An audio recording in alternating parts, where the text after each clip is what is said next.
Thank you very much for staying here with us on Prime on Joy News. My name is Nathaniel Attoh, and it's time to bring you a full package of sport based on what's happening here in Ghana and around the world. Let's begin with Black Stars captain Andre Ayew, who has finally appeared before Parliament's Youth and Sports and Culture Committee investigating Ghana's poor showing at the 2021 Africa Cup of Nations in Cameroon. Do remember that the Black Stars hardly won a single game at the tournament in a group that had Comoros and Gabon. Well, the Speaker of Parliament referred to the subject, referred the subject to the committee to investigate and make recommendations. Now, according to one of the members of the committee, Honourable Wisdom Kobna Wuyume, the meeting with the Black Stars keeper was very, very helpful. Let's take a listen to him. It was a very cordial meeting between the committee and the Black Star captain. It was actually a follow-up on the request by the Speaker of Parliament after I presented a statement on the floor of Parliament with regards to the outcome of the Cameroon, the AFCON.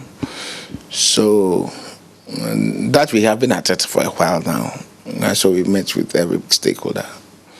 And today happened to be his turn, so he came. Said that a report that needed to be done properly. It's all about how best we get our industry going. It's not about any witch hunting. It's about probably getting something that will feed into policy and help build a strong, more formidable industry going forward. And so I think that is basically what it is. And so you would also recall that at the time maybe those statements were made on the floor, we were inching towards going on recess.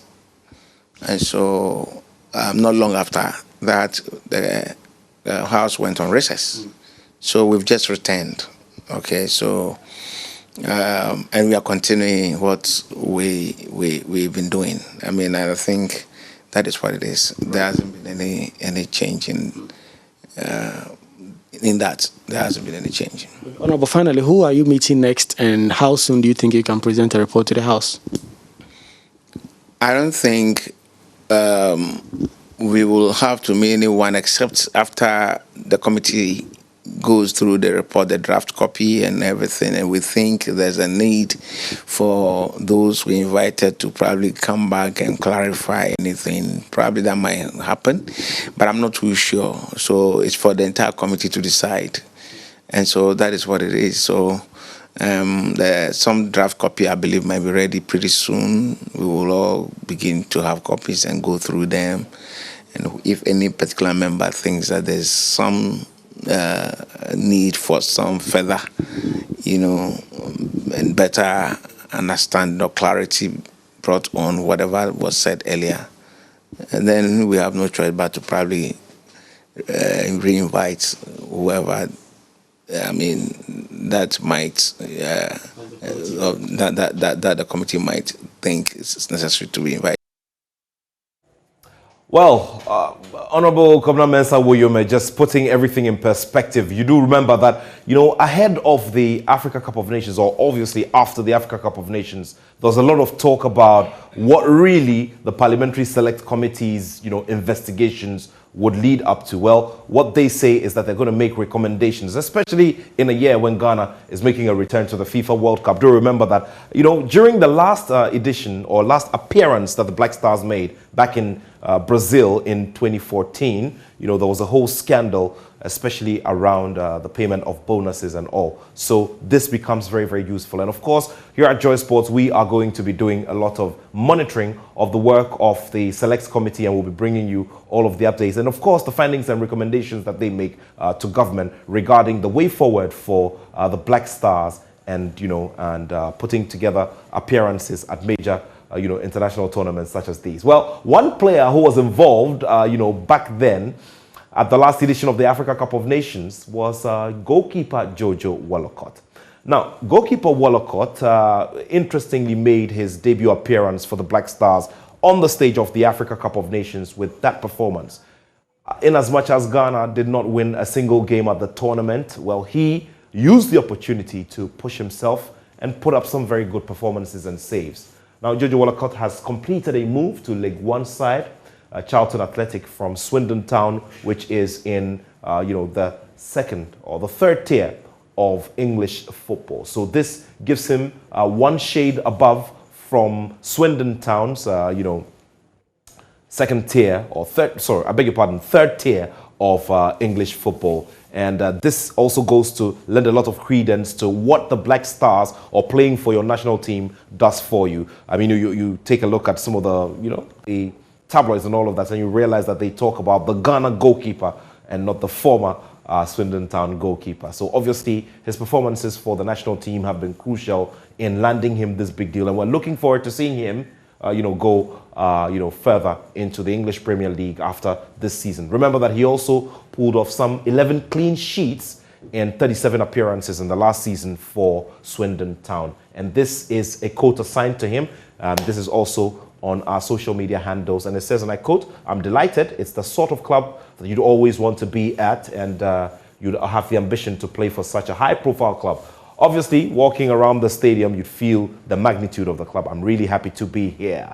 All right, so that's a quote assigned to Jojo Wollacott, who's now a Charlton Athletic goalkeeper. Well, let's continue to do some more football here on Prime Sport, and the Bureau of Federation of International Football Associations, which is FIFA, has released a new regulation which allows World Cup teams to bring in 26 players from the previous 23. Now, there's more in this Joy Sports report. Definitely ahead of November 21, who will make this final squad of Coach Nathaniel Attoh. Well, obviously coming in as very, very big relief, and of course, big news for most players who are aspiring to be part of this appearance by Ghana, the fourth one at that at the FIFA World Cup. Well, we'll be getting into that conversation and would see what kind of psychological boost they can give some of the players who probably would make it, other than previously when they probably wouldn't have made it. Well, what else will, the man, Nathaniel Attoh be focusing on? Which department would he want to boost more? Would he spread it across as well? Attack, midfield and defense? We'll get to see about that. Well, let's talk some more about the upcoming FIFA World Cup, because before you're allowed to go into Qatar for the Mundial, you must be certified by the police that you have no history in breaching laws. So guess what? If you've had any troubles with the law and your name has gone into the record books here in Ghana, then I'm sorry, you can't go to Qatar. Well, the Ghana Police Service has taken notice of this and has warned all supporters who will be in the Middle East nation for the tournament to abide by the country's laws. There's more in this following report by Joy Sports' Mubarak Haruna.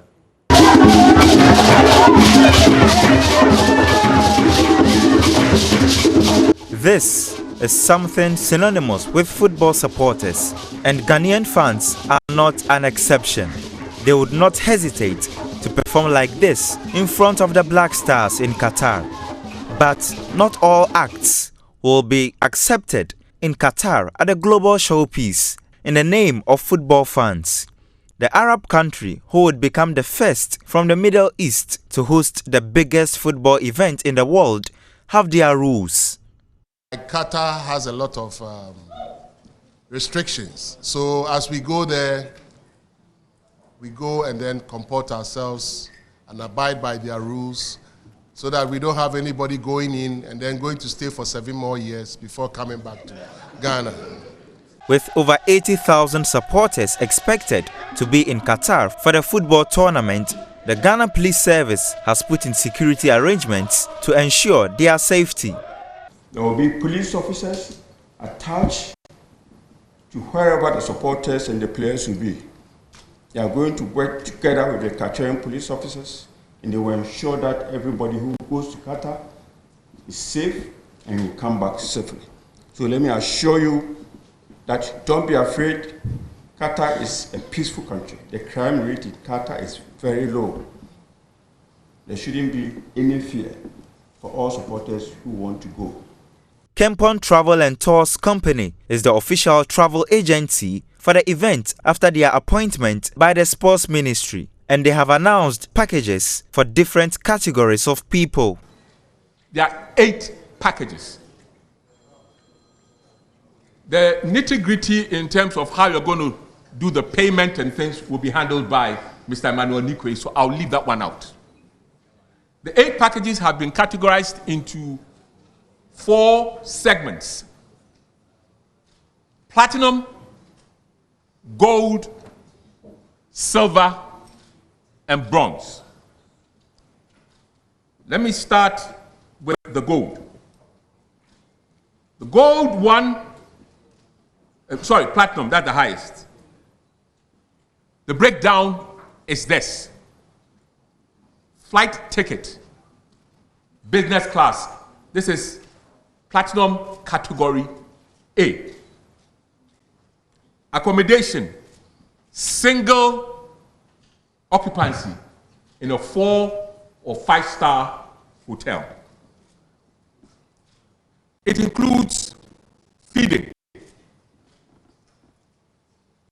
and 3 category 1 tickets for Ghana's group matches. Let me repeat, 3 category 1. Category 1 tickets is the highest you can get. Very near to VVIP.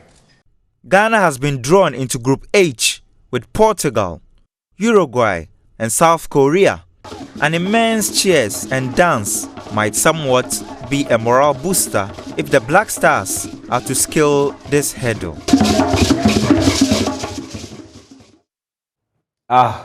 Well, I don't know what names to give to those, dance moves over there. We will talk about the football fans and how they're getting themselves ready later on. But we talked about the Black Stars who have qualified for the FIFA World Cup. Well, let's talk about the Black Starlets who in recent times have been a source of a bit of heartbreak for the football fans. Now, remember that they failed to reach the Under-17 Africa Cup of Nations for the 6th time since the year 2001 after losing to Burkina Faso in the Waffle Zone B Under-17 tournament. Now, Kofi Bewa is a specialist in youth and juvenile football, and he's been telling Joy Sports that the country is more focused on results than talent development. Let's take his explanation.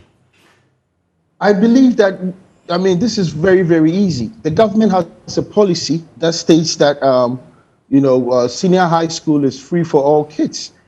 They should join with the Ghana Education Service, because when you are looking at the youth level, under 15 and under 17, these are children who should be in school. So when you have kids in school, you're able to organize inter-school competitions, galas, festivals as such, and we can see the developmental progress of these children. But when they decide to use stopgap measures, just like we saw, then we will also always get these results. If you say stopgap measures, just as we saw, I'm a bit confused, because if you take a look at the system of the Ghana Football Association, since 2015, they've had regional youth championships, specifically for U15 and U17. And under the Keto Kreko administration, they also rolled out the KGL under 17 league, or more of a Champions League, to pick specific talents they think are good to feed into the youth system. Why is this still being described haphazard based on what you're just saying?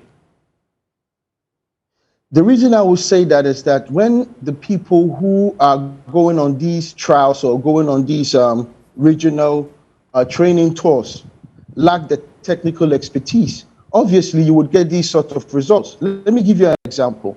Most of these programs were run on weekdays. And if you're looking for an under 17 child or an under 15 child to participate in an event, during a weekday, you would have to take permission from his schools. So majority of the kids that participated were not in school, and majority were over age.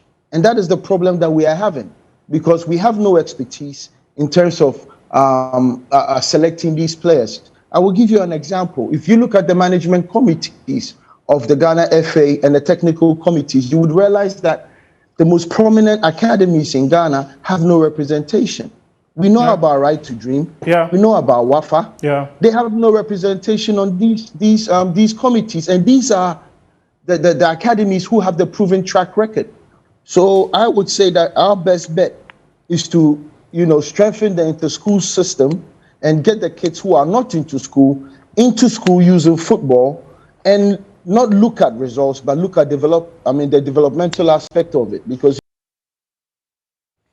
all right, puts a very blunt, tough-talking Kofi Bewa there. And remember, Kofi Bewa was the man who brought us the Mylick set of juvenile football tournaments, which brought us loads and loads of talent. Well, Kofi Bewa must bring back the Mylick tournament as part of the competitive opportunities that will be available once his recommendations are, adopted and used.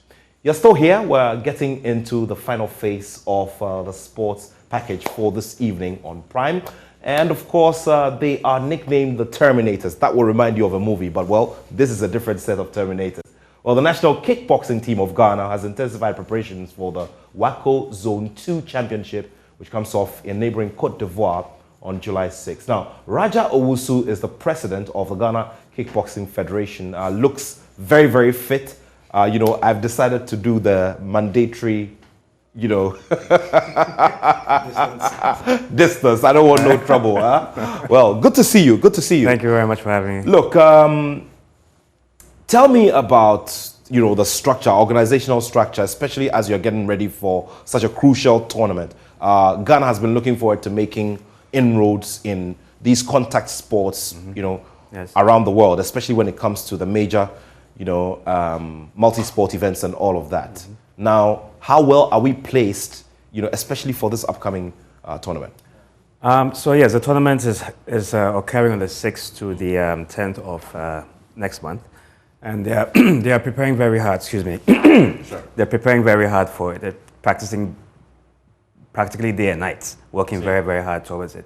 They have their coaches, they have their cutmen, they have their technical team supporting this training and preparation as well. Interesting stuff there. So now, in terms of preparation, is the team adequate in terms of its logistics, in terms of the support, and what is needed to get the kickboxers to be sound, to get themselves ready for this big challenge? Yes, they're putting in a lot of efforts. It's quite challenging when you don't have, enough financing to ensure that you have the right equipment, the right logistics for training. But, in spite of all the difficulties, they're putting in a lot of work, and I'm very, very optimistic that good things will come once we make it there. Wow, interesting stuff there. What will be the target going into this tournament? You're coming up against a few of the powerhouses in West Africa. Actually, in Africa. In Africa? Yes. It's an African championship. Sure. And there'll be various athletes from all over West Africa and the entire... Other parts of Africa, yeah. Exactly. And things look quite promising. Okay. I'm very confident that we'll do well. How many of the kickboxers? There are 12 kickboxers and 4 officials that would be going to Ivory Coast. And how many weight divisions are we looking at as well? Well, you won't really call them divisions. You have different strata of weight classes. Weight classes, yes. Exactly, yeah. But it's the amateur kickboxing tournament. Very well, very well. Now, in terms of the projections, what kind of performances are we looking at? If we have different weight classes, for instance, out of these 12, how many of them are you expected to dominate their respective weight classes? Well, realistically, the 12 athletes we have at the moment are training very hard. Towards the final moments, the weight categorization will take place. The technical director, I'm sure, would be much more capable in giving you the answers to those specific questions. But 12 in all, yeah. We're in a year where we're just some weeks away from the Commonwealth Games. After that, the Africa Games will be hosted by Ghana. And then after that, we'll be looking at France, where the whole world will converge for yet another Olympic Games event. That's right. How well is your federation getting itself ready for, the challenge and possible representation in that space? Yes, we are definitely looking forward to the Olympics. As you know, kickboxing has now been inducted by the IOC, the International Olympic Committee, as an official sport. So come the next Olympics, we are looking forward to it. Unfortunately, with regard to the All Africa Games, I'm hearing rumors that the government will not be involving or including kickboxing as part of the various sporting events. And I'm yet to confirm this, but it's quite concerning. If indeed the government is, or the people up there, the officials, are interested in seeing the development of this sport in this country, then it will be very unfortunate if indeed we have been taken out of the roster of events for that particular, the Africa Games. Tell me about, just before we wrap this up very quickly, the spread of infrastructure around the country. Because its format is similar to that of professional boxing, it probably becomes easier to get, gyms and stuff around to train in, isn't it? Well, there's a lot of flexibility and fluidity between the two sports. So athletes who are kickboxers also have come from the boxing regime and vice versa. As you know, the logistics required for kickboxing are very much almost the same as boxing. In kickboxing, we use our legs, so it's we don't really need anything really different from what boxing requires. But if you go to where we train, as you can see on screen, these are gyms that are not nationally funded. They are private gyms that we have to actually rent, pay for, and it makes it very, very challenging. There is not in existence any infrastructure provided by the government or the state for these kickboxers. So we always have to be relying on boxing gyms like what you see, and So I would really appeal to the government to look at kickboxing as a sport that really requires this sort of infrastructure. As you know, if you look at MMA, for instance, where you have Israel Adesanya from Nigeria, he's excelling. He's practically one of the best MMA fighters in the world. He emanates from kickboxing. Most of the best fighters in the MMA arena emanated from kickboxing. Well, not only MMA, MMA, of course, but boxing, professional boxing. Richard Comey, the former IBF, champion, was a kickboxer as well. He was a kickboxer, exactly. I was going to say yes. Sure. Interesting. Anyway, all the best to you. Is there any, very finally, is there any intervention being made to sort of get resources together to support this particular? Well, yes, we have launched a GoFundMe page on GoFundMe.com, and we are really encouraging the public, corporate Ghana, and individuals to visit GoFundMe, and by just simply searching Ghana Kickboxing, the details will be there available that will show you how you can support our team to the Ivory Coast. Thank you, and we wish you all the best here. Once again, I have to, but well, I would have been a heavier weight, So only thing is that I don't have enough flexibility, so I won't be able to. Thank you very much. Thank you so much. Thank you very much. Raja Owusu-Ansah is the president of the Kickboxing Federation, the Ghana Kickboxing Federation, getting the national team ready for a major tournament, African Championship, coming up in neighboring Cote d'Ivoire. So on that note, unfortunately, I don't have any gloves on or anything. That's how I would wrap it up this evening. Thank you so much for watching. Do remember that we'll be back tomorrow with another big package, doing some analysis ahead of the big weekend. And of course, the subject about the Under-17 team and the way forward is one we're carrying on into the weekend. Have a wonderful evening. Keep it here on Joy News. My name is Nathaniel Attoh, and I have love for sport.